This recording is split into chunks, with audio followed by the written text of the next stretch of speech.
continuation to our previous video, Matthew Meselson and Franklin Stahl were very well known with the three proposed DNA model, but they were also curious to know if it could be proven or tested experimentally. So they began their experiment choosing two isotopes of nitrogen. One was the common and lighter isotope of nitrogen, and another rare and heavy isotope of nitrogen. Now, a question may arise as why did they choose nitrogen? It is because nitrogen is an essential chemical component of DNA. Therefore, every time a cell divides and its DNA replicates, it incorporates new nitrogen atoms into the DNA. Now let's talk about what actually happened and how they performed the experiment. Scientists grew a culture of E. coli bacteria in a medium, one with heavier isotope of nitrogen and another with lighter isotope of nitrogen. Then they added cesium chloride to each of the samples and centrifuge it.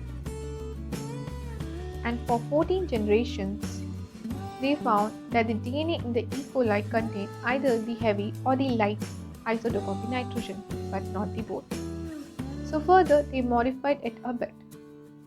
They grew E. coli bacteria on heavier isotope of nitrogen, then mixed it with the lighter isotope of nitrogen, and grown for one generation, and further for second generation in light isotope of nitrogen.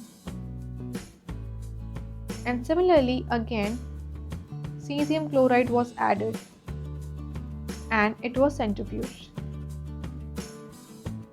And also, it was provided with enough time to allow the isotopes of nitrogen to migrate to the different position in the centrifuge tube.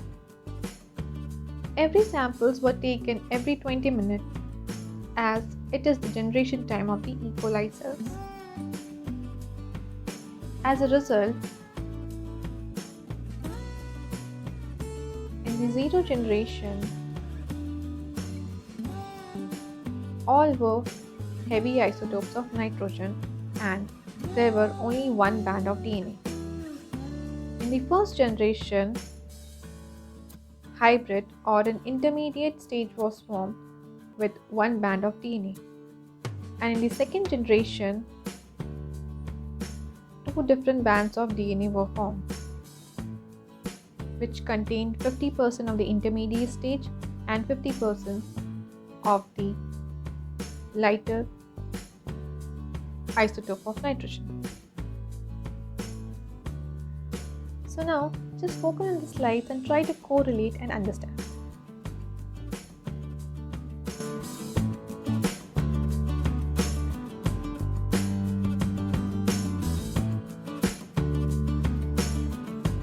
I hope you could understand, or you may pause. So now let's compare all the previous models. In the first model, conservative, the heavy DNA is formed, but in the first generation, there were no formation of hybrid or an intermediate state. So this model was rejected. Next, we compare the results with the dispersive model.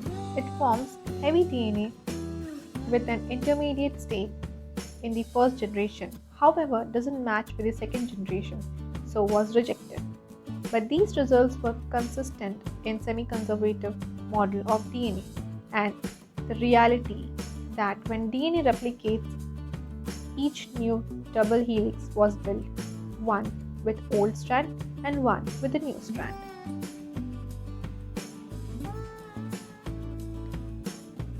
Following the same experiment, many other scientists confirmed that the semi-conservative model was the truth for every other living studies.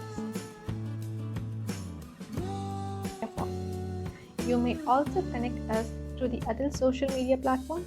Thanks for watching.